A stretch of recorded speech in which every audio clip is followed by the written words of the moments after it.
மார்கழி மாதம் ஒவ்வொரு நாளும் ஒவ்வொரு கோலம் போடுறதுக்கான அருமையான டிப்ஸ் தான் இது.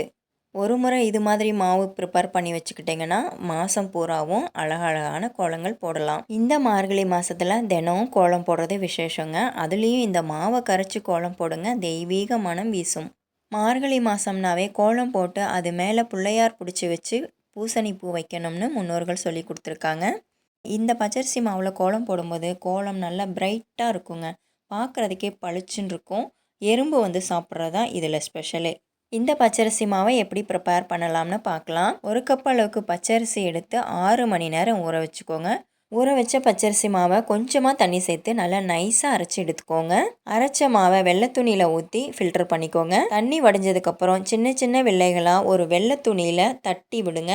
தட்டின வில்லைகளை ஒரு நாள் முழுசாக வெயிலில் காய வச்சு எடுத்திங்கன்னா அருமையான கோலமாவு ரெடிங்க.